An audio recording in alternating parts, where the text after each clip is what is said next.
Good afternoon, good evening, fashion dolls. All right, my special guest is here. I'm super duper excited to be doing this interview with my very special guest this evening. And my special guest is from shows like Zane's The Sex Chronicles. You might have seen him on the DL Chronicles and so many other shows like Bones, just to name a few. My special guest this afternoon is Damian T. Raven. Ladies and gentlemen, my guest is here. So I'm going to add him in. Hi, M Cosmetics. Hello there. Good evening, good afternoon. How are you? It is such an honor to be in your presence. Likewise. Can you hear me? Yes, I can hear you. Okay, good. It is such an honor to be interviewing you. Like, I've seen you. I used to slip and watch Zane's Sex Chronicles because you were on there, you and Eamon Joseph. I'll have Eamon Joseph on tomorrow. And then you went on awesome. to the DL, yes, the DL Chronicles. Now that character, Chadwick, the Chadwick Journals. Yes. Now, you gave me a laugh today. You know that? You really gave me a laugh because in one of the episodes, one of the characters' name was Donovan, and Donovan decided to get a little testy. He decided because he was like, well, you calling me a liar? You calling me a liar? And he got testy, and he wanted to put some hands on him, and then you gave him right back to him in return. Now, what was it like taping that scene? Because I know you felt bad. I was like, oh, God, because you twisted his arm in that scene. So how was it like filming that scene? It's interesting because it's hard when you work with somebody that you so love and admire, like I do with Nick. It's like it's a very difficult thing when you get into those confrontations, but the good thing about it is you have this trust that you know you're going to protect one another when you're doing it. And so you don't feel that same kind of anger that you would in a real fight. So you kind of pull yourself and withdraw yourself, but you know he's a big guy too, so it's an interesting scene to see the dynamic of how Chadwick deals with things in a situation like that. You know, because he's you never really see him get moved to that level of anger. It's hard to provoke him like that. Yes, because you was so calm, you was talking to him, you was asking him questions, sort of like a therapist, because you were trying to go deep inside of the mind of a down low black man. And was it hard for you to get into this character? Because like I said, we've seen you in shows like Zane's The Sex Chronicles and The Jump Off. So was it easy for you to channel this type of character? Because we know there's a stigma around actors that, oh, you're supposed to portray a certain role. And I remember it was Luke James. Luke James spoke out about this. And he's doing the show on Showtime with Lena Waithe called The She. And he spoke out about this, about black actors, you know, not wanting to take certain roles. So what's your response to that? Well, you know, it's interesting. When I first read for the role, I actually read for the part of Wes on the first episode of the DL Chronicles. So I wasn't even auditioning for the role of Chadwick. I loved the character of Wes because he was a man that was struggling with love and with his identity and with things in his marriage that he was so displeased with. And at the time, I was in a really bad relationship with my ex-wife at the time. And so it was a very, I would say, cathartic role that I was after when I went in for Wes. So I was going in to play that particular character. It wasn't until I went in for the read that I was then offered the role of Chadwick. And then when I read for Chadwick and I saw what an incredible opportunity it was to play this guy who was writing these books, and I saw him in the beginning as a heroic type figure that was doing something for some reason that you just didn't know about, some championing reason. And I approached him like that, like he was trying to do good because at some point he might have done bad. So I never really took into account the sexuality of the character in any way because I saw it as a story about a man struggling in his life to be happy and with who he was and who he was choosing to be as an individual. and that's what I saw in the story. So to me, it was just about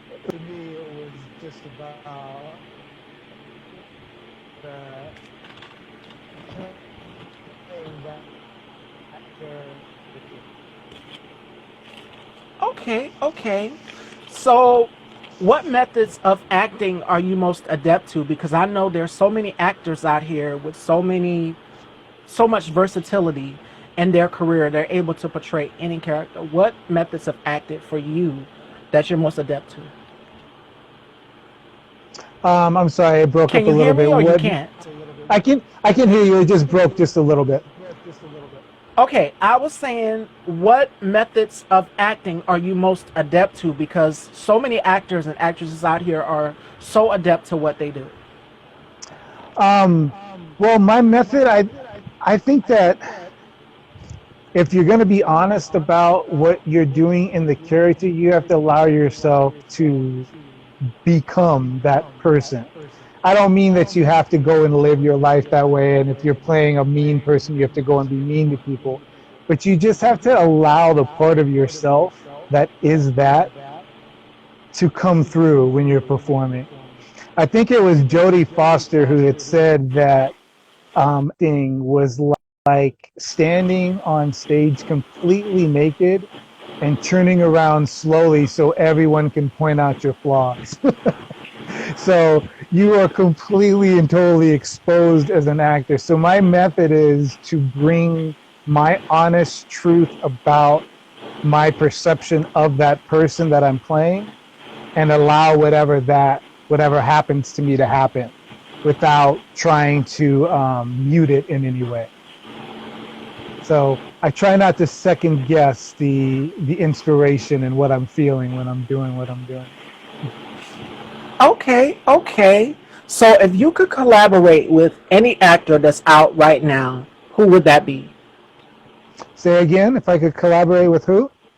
If you could collaborate with any current actors that are out right now, who would that be? Oh my God.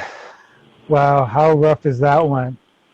Um, you know who I would really, really love to work with is Regina King. Uh, I would love to do. I mean, when she played Sister Night, and I mean that character, and I've just loved her, my whole life. I grew up on 227, and so that was like, but that would be. I would love to collaborate with her in some way, shape, or form. I could see it. I could see it in the future because when I reached out to you and I asked you for an interview, he was like, "You want to be interviewing me?" I said, "Yes, you are an amazing actor. You are an Thank amazing you. actor, and I love your work." Tomorrow Thank I'm going to you. have one of your brothers on from the jump off, hopefully Eamon Joseph, and I reached out to your other Yeah. brother, Teddy. So Teddy's doing his thing Okay. with the production and so many other things. Now, would you be able to get into film production? Because we're starting to see a lot of actors like, okay, Niecy Nash, for example. A lot of actors are stepping from in front of the lens to now behind the lens and starting to produce and direct. Would you do something like that? Well, I think that it takes such a special talent for producers and directors, and I'm always impressed with people that can wear that hat. I think it's an amazing responsibility. But as an artist, my forte, what I know that I can bring is I'm an incredible writer, and I've worked very hard to be an incredible actor. So I know that those are my two strengths. I don't know how well I would do on the production side or the directing side. I mean, I ran restaurants for years, close to 20 years. So I'm good with directing people and getting people motivated and doing work like that. But I don't know how my artistry would unfold if I were to be a director or producer. So it's never really been a hat that I've been like striving to wear. I love acting. I love being an actor. Like, and I'm impressed when people act and direct and write their films because I just think that the amount of pressure that is on that person is enormous because they're carrying so much weight. So I've never put that in my mind to be a producer or director. But as a writer and actor, yeah, my second hat would be wearing that of a writer. And I've written quite a few things. So. And some of your fans are here. They stand for you. They say, Miss you, Damian, good job. And my girlfriend says you can do it, Mistress Cosmetics. I'm going to be doing an unboxing in the next hour with my guest co-host today, Troy from Chase in Atlanta. So make sure you guys tune in. I got my package today, Shop M Cosmetics. I got my package, so I'm going to be doing an unboxing in the next hour. And I think you ladies are going to love it. Y'all going to be so envious. But back to the questions at hand here with my... By the way, I love your posts. You have some of the most beautiful posts, by the way. Oh, thank you. Such an honor coming from you, because I've been such a fan of your work. Like I was super nervous during the interview. I'm like, okay, is he going to be anything like his character on the DL Chronicles? So if you wasn't acting, what would you do? Because there's a lot of people that said, oh, I love what I do, but if you wasn't an actor, what would you do? Mm-hmm. I would be a journalist. I'd work some way in journalism, and I don't know if it would parlay into some sort of politics, but it would be I would be a journalist. I love storytelling. I love bringing to light different stories about people, especially the human condition. I think that's incredible. I'm a fan of documentaries, so I love to watch, what people really go through in life.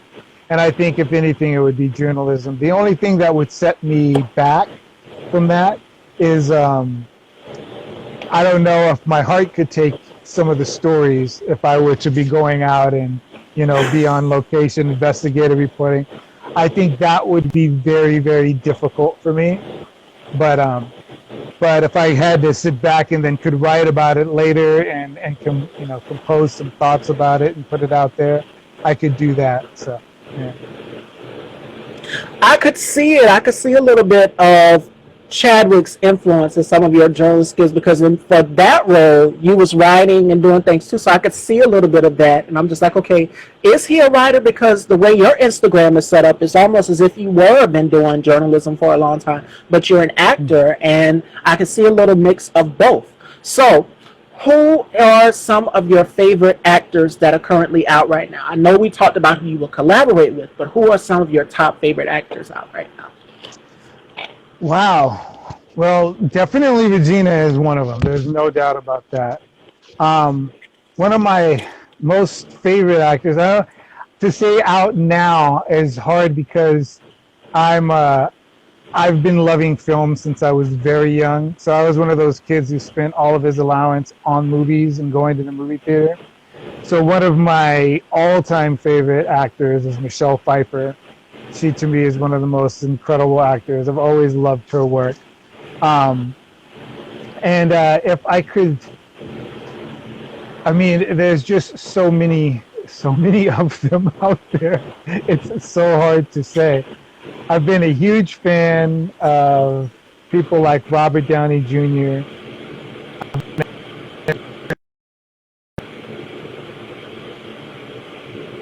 Inspirations in the world, like Eddie Murphy has been an inspiration in my life forever, and I recently watched him on a show writing with comedians in cars. I think it was Seinfeld did it. And he spoke very candidly about his life. And the more he spoke, I've always loved him as an actor and entertainer. But the more he spoke, the more I loved him as a person. And felt like, wow, like not just his ability, because he has a range that a lot of people I don't think have given him credit over the years for. But I think he has a lot to give as an actor, so working with him would be great. So he's one of my favorites, for sure. But yeah, there's so many. Mark Ruffalo, I love as an actor.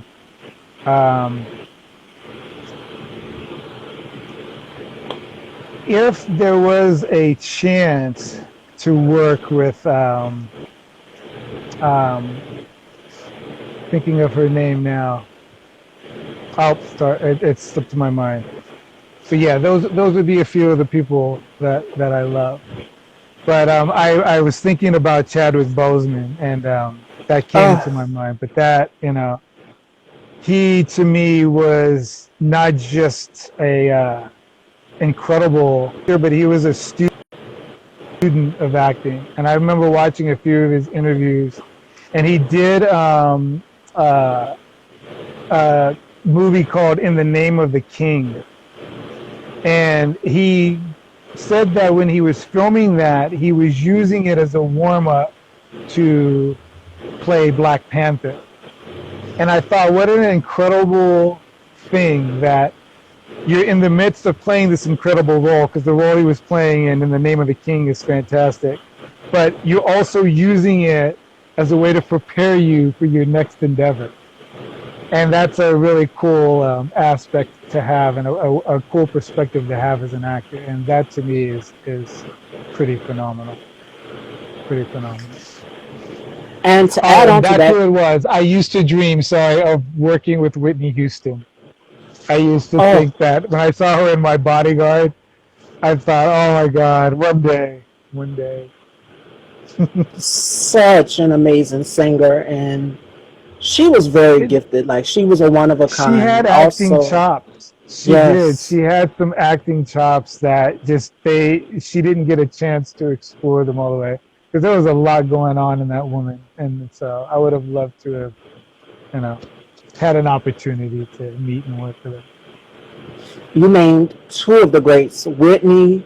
It's like you were reading my mind because Whitney is one of my favorite singers. Well, there's Celine Dion too. I love her too, but Mm. Whitney will always top the charts. She will always top the top of my heart. Like she was just an Oh, incredible, beautiful woman. Just looking at her on The Bodyguard and Waiting to Exhale oh and my Preacher's God. Wife, so many of her films. Like so sad The that we're work losing she so used many to of our put in on greats. stage. Yeah, the work she used to put in on stage. I mean, Yes. she used every muscle in her body when she performed. She was just amazing. And Chadwick, to have his life taken from him so soon, like he was so young, and we never knew that he was going through all these things. But the thing I loved about Chadwick is his resilience. More importantly, to have to go through Yeah, all I of mean, these things and people not know what you're going through.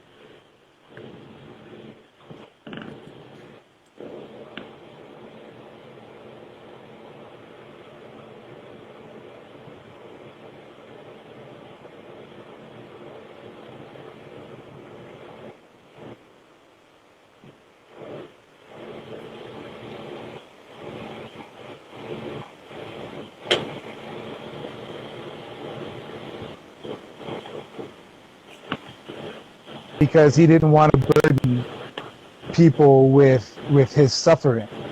And I think it was Buddha who said that complaining causes others to suffer.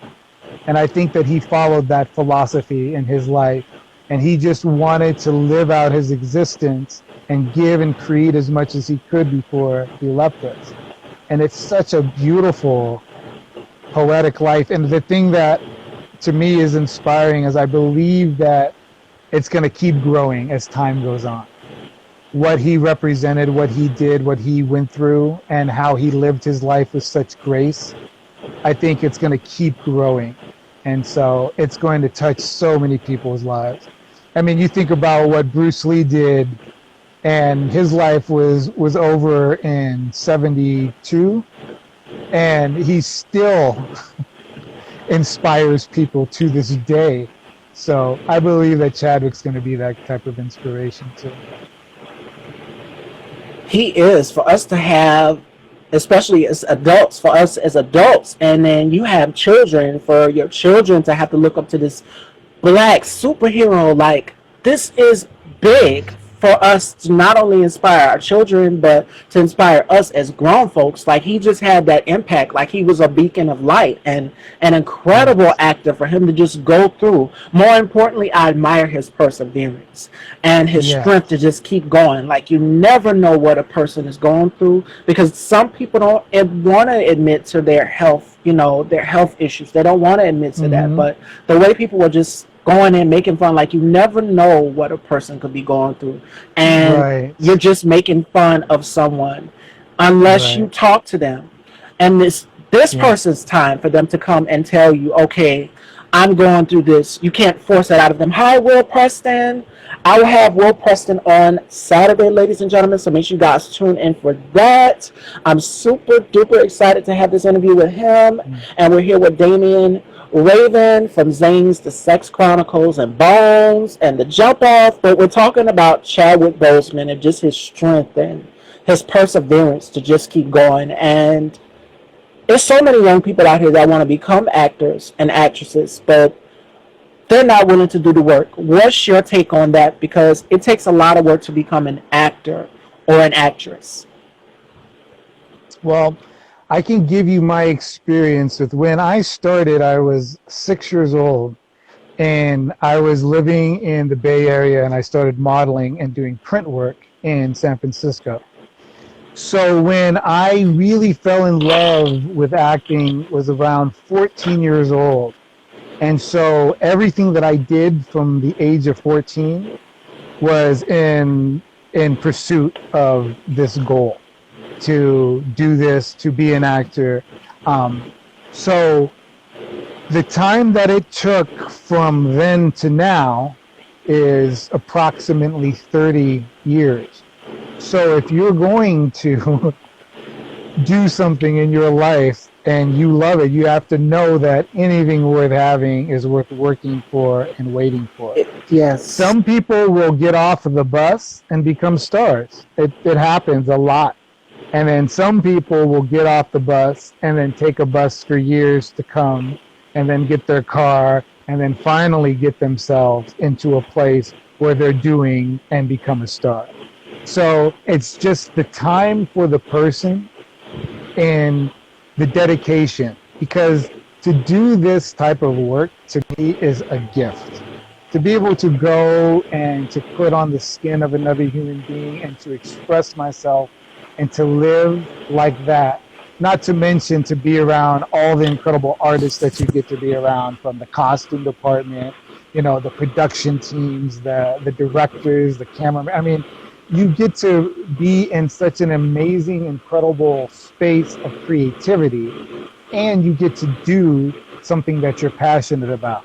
So if you're not willing to put in the work and work for it, you don't deserve it. So that's all I can say. If you want to create a beautiful gown and you're not willing to pin that free form and sit there and sew and cut your fingers and start over and buy, then you don't deserve that beautiful dress that you're trying to do. It takes work, and it takes time, and it takes appreciation. To me, that's what it's about, appreciation. We appreciate and value over time. So if we are pushing and working to be better at what we're doing as artists, we'll just keep appreciating over time, and then eventually someone's going to be like, that's the girl I want, or that's the guy that I want. And you never know when that's going to happen. So, but I can promise it'll never happen when you're expecting it. Because when I was nominated, I had no idea that I was going to be nominated for a Daytime Emmy. It came out of the blue. I knew that we did an incredible piece of work with Chadwick Season 3 Oren, but I had no clue that it was going to be something that was going to bring accolades like a Emmy, Daytime Emmy nomination. So. OMG, Damian from DL Chronicles. Yep, it's Chadwick, ladies and gentlemen. See, you're so familiar, and that leads me to my next part of the conversation. You've been nominated for an Emmy. How did that feel? I know for you, it must have felt so unreal. Oh my God, it was incredible. It was out of the blue. Quincy and DeAndre called me and told me, and my wife and I were at home with our daughter, and we were hanging out, and I just went nuts. Like, I went crazy, and it was, because it's funny, throughout my life, like, I used to watch award shows with my mom. It was like our favorite thing to do when I was growing up, but I never cared about winning the award. I thought that it was like a cool thing that these people were being honored for their work. but it used to strike me as funny when people were like, "Oh, it was just an honor to be nominated," because I was like, were they really honored, or did they really want to win? And they're just saying that. But when I was nominated, that honor, like I still feel that. I still feel that incredible moment, and I still feel like, and it felt like once that happened, that I had already won the award. Like to me, that was the recognition that I needed. I didn't need to win the Emmy. Not to say that it wouldn't have been awesome. Don't get me wrong. It would have been incredible, but it wasn't. I didn't need it. That that recognition for the work that we put in, you know, those days that we were shooting and getting that material done, the writing, you know, everything that happened, all the people that came together to make that project happen, because it was a labor of love for a lot of people. Like Tracy Toms gave us her entire house for free to film in for 2 weeks. She was, I mean, it was just like everybody gave so much of themselves to get that project done. And so when that happened, it was just like, it was incredible. It was mind-blowing, actually. Speaking of mind-blowing, there's your brother, J. Teddy Garcia. He has his own film production company, and I look forward to our interview. And another producer, Alex Jonte, just released his new film, The Assistant. So there's a lot of new up-and-coming producers and directors that are out here that are new and on the scene. What advice would you give to them? Do projects that move you. Do projects that you love, because if you do those, you'll never have a day on set where you're tired and frustrated and annoyed, and because you're going to be inundated with joy. I mean, it's just what happens. Pick the projects that you love. I started doing the DL Chronicles over 15 years ago, and we have had the most incredible experience. Something that we love, and it doesn't.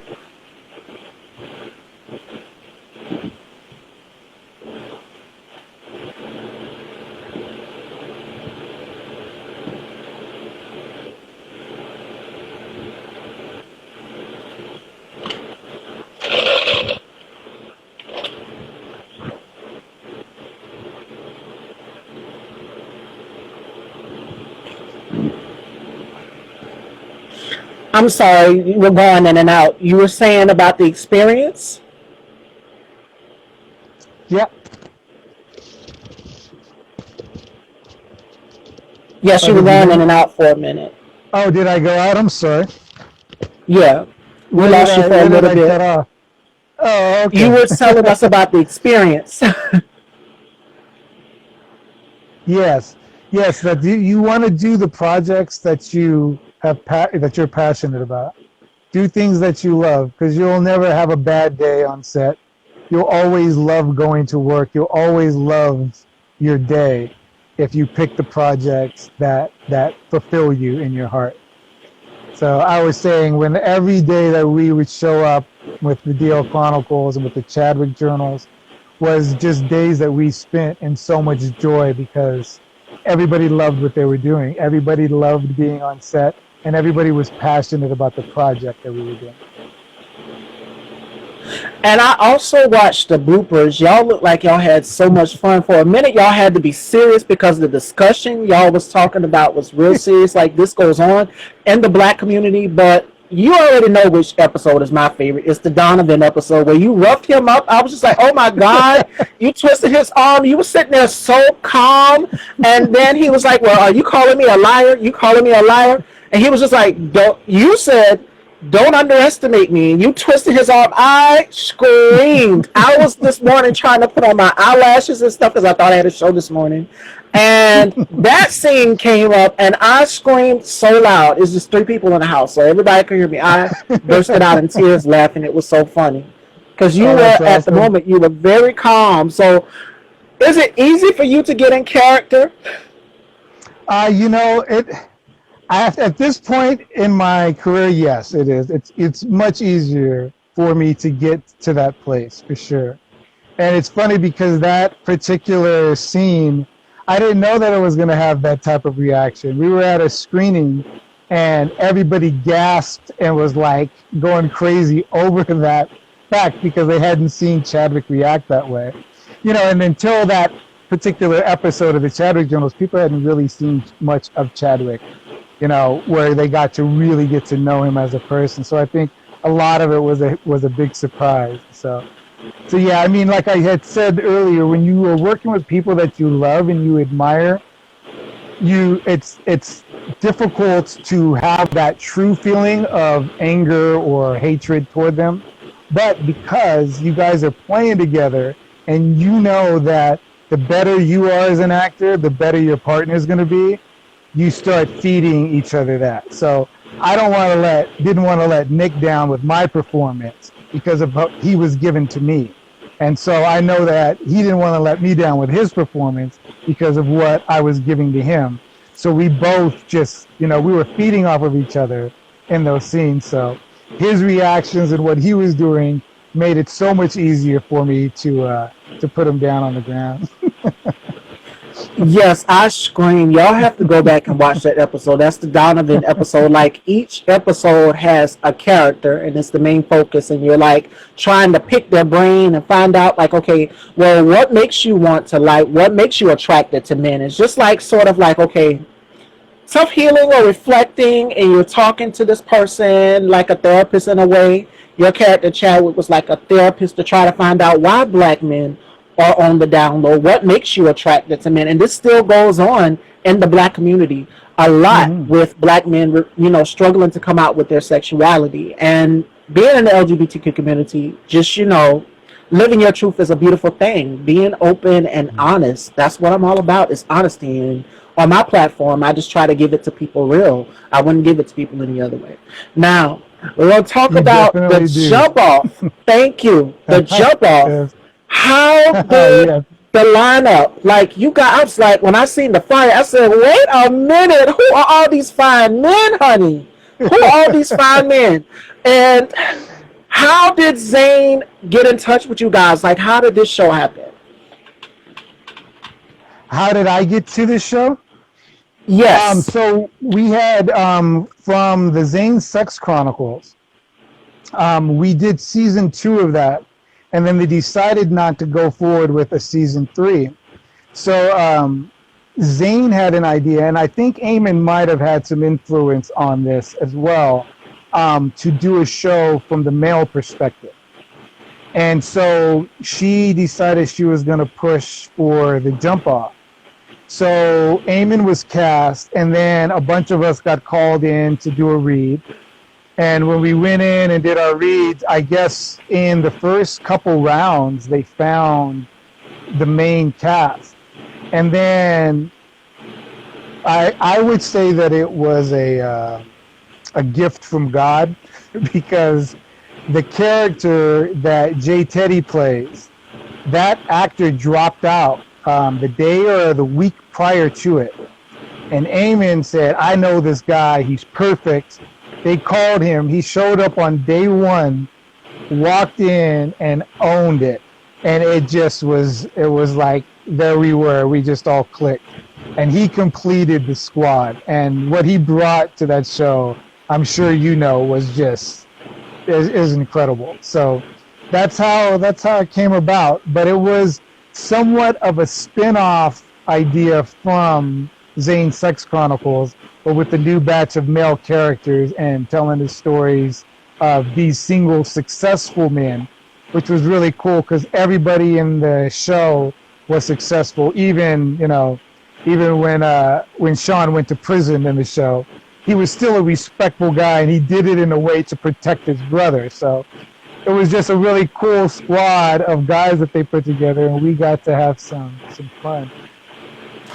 Yes, and I would consider this as like the male version of Sex in the City. You got your Samantha of the group, but these are black men, so we don't really see shows that represent black men in like a brotherhood. I mean, Tyler Perry has his show out on BET, but you don't really see shows that show black men collectively, going through their ups and downs in their relationship with women. Why do you think that is? Honestly, I don't know because, we're at that point now where it shouldn't be something that is so alien. It should be something that is the norm. I mean, I became a father when I was 17 years old. I left a football scholarship in college so that I could get my son. It took me about 5 years. I fought for custody and ended up getting him before I moved to LA. And so I moved here with my 6-year-old and started my pursuit to be an actor. And I used to get, people who would say like, well, that was such an amazing thing. You can't make it as an actor. You can't. But I never understood this idea of it being such an incredible thing that I was a man that loved my child, that I was a man, that I was a father, because it wasn't a question to me of loving my son. I wanted my child and I wanted to be there and I wanted to raise him and be in his life. So this idea that it's a new thing that men are this way, to me is crazy, because I know a lot of incredible men. I mean, the guys from the Jump Off, when you talk to Eamon's an incredible father. Sean just became and these guys would give anything in their lives to protect and be there for their children. So I think that we're kept from this identity because it humanizes us. So you see black men who are faithful, loving husbands, good fathers, successful in their careers on TV, and then all of a sudden we're humanized. We're no longer those people that you can beat in the middle of the street or choke to death. We're actual human beings. So I think it's taken a long time to get to the point where they will show these things and show us in this way, because it does make us human. And that's been a fear, I think, for a long time, for us to be seen that way, because we're already seen as powerful. Give us that human factor, then we're even, people are going to be even more afraid.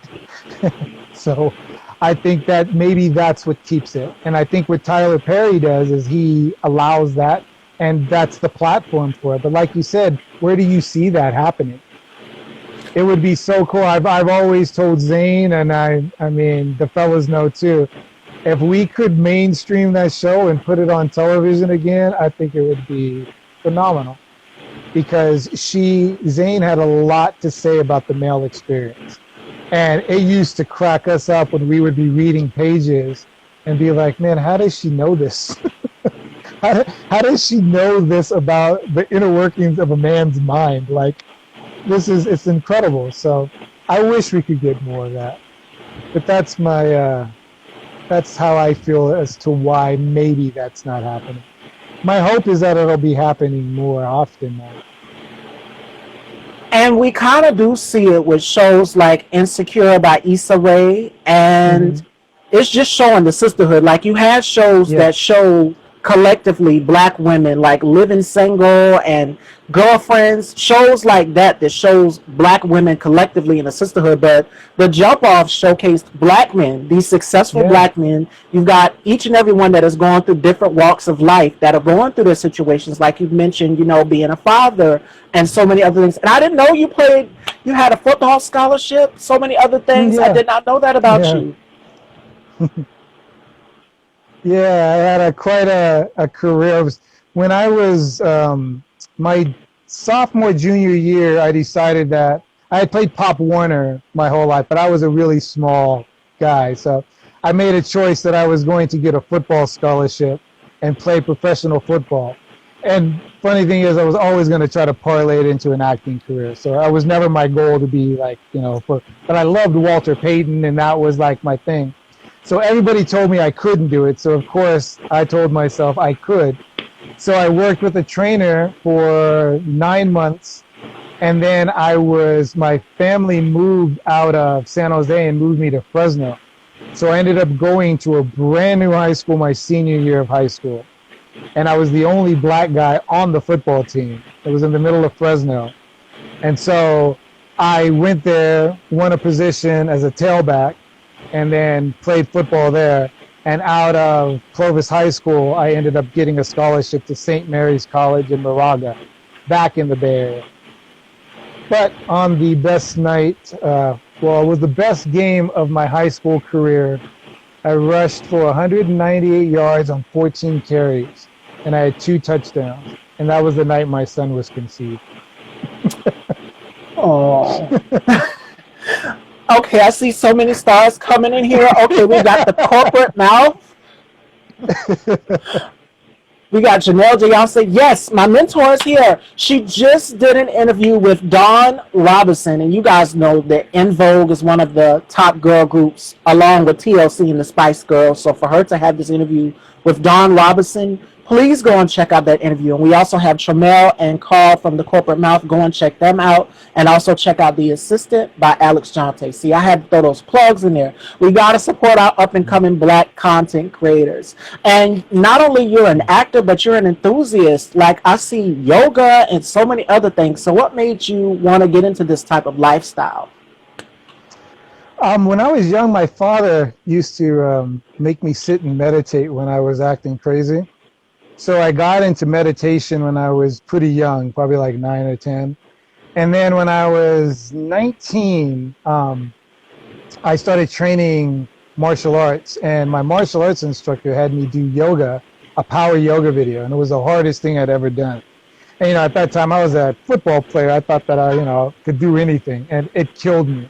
So for about a year after he introduced me to it, I did it religiously every single day to master it. So when I moved to LA, I took courses and I started teaching yoga and incorporating it with the martial arts that I was teaching and weight training. And then from there, I started working in a restaurant and started, my life kind of shifted from training people to just full-time running a restaurant. So when I was working at the restaurant, I ended up throwing out my back and messing up my neck really bad. I had bulging discs in my neck and in my back. So I retired from the restaurant and left and stopped working. And they were doing a teacher training program in yoga for YogaWorks. So I figured I'd get the most bang for my buck. So I signed up for the teacher training program so that I could just practice every day.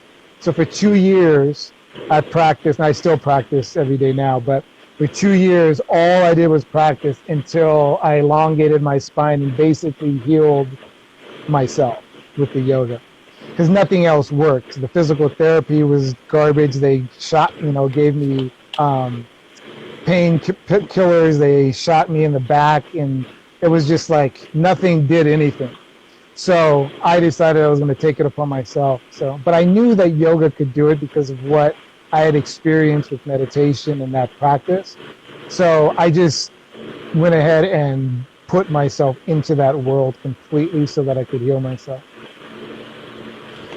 Okay, hey, Live Love Fashion DC. This is important. Like, a lot of people do not believe in taking medicine, so the natural way is the most efficient way, and more importantly, staying in tune with yourself. But everything that is going on is so chaotic, and even you can get your kids involved in this to let them know, like, this is the lifestyle you want to go in, this is the direction that you want to go in. Now, you have kids, you have a son, and I think you have a daughter as well too, right? Yes. Yeah. And now, how do you teach them the importance of staying healthy and, more importantly, staying grounded so that they don't lose focus? We got so much stuff going on with the election and everything. It's just, I'm going to say it, it's a circus right now. So how do you teach them the importance of staying in tune with themselves? Well, my son is 29 now. So my son, when he was growing up, I trained him in martial arts, I trained him in yoga, and I kept him grounded by being honest. To me, like, that idea of do as I say, not as I do doesn't work. Children aren't receptive to that. Children are very feeling, visceral people. So they see the things and they do the things, no matter what you tell them. So I've always believed that, number one, because I love my children so much that I would do anything in the world that I could for them. That's the foundation of it. After that is just truth and honesty. I present the truth of the world to them so that they're not hit with these surprises. like I may be at fault for this, but or I would say at fault, or people might think, you know, I'm a jerk for this, but I never let my kids believe in Santa Claus because I'm not going to lie to my children about this mythical being that, you know, if you're good is going to grant you these wishes, and it comes around once a year so that later in life they realize that I've been lying to them this whole time. To me, it's a silly notion to fill them with falsehoods convincingly and then expect them to be able to tell the difference between the truth and a lie. If they've been lied to by their parents about things their whole life, how are they going to differentiate out in the real world? So I want my children to know the difference between it.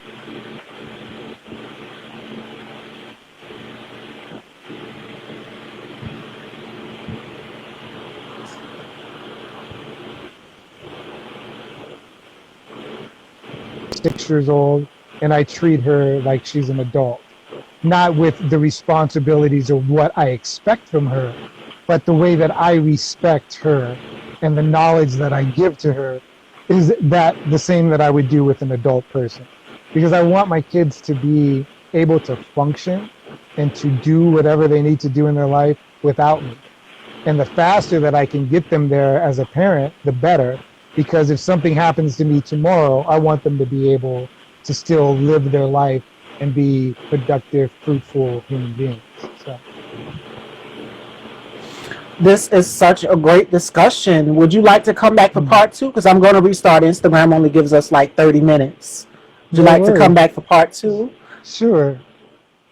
All right, ladies and gentlemen, we will be back with part 2. More conversation, great conversation with actor Damian Raven.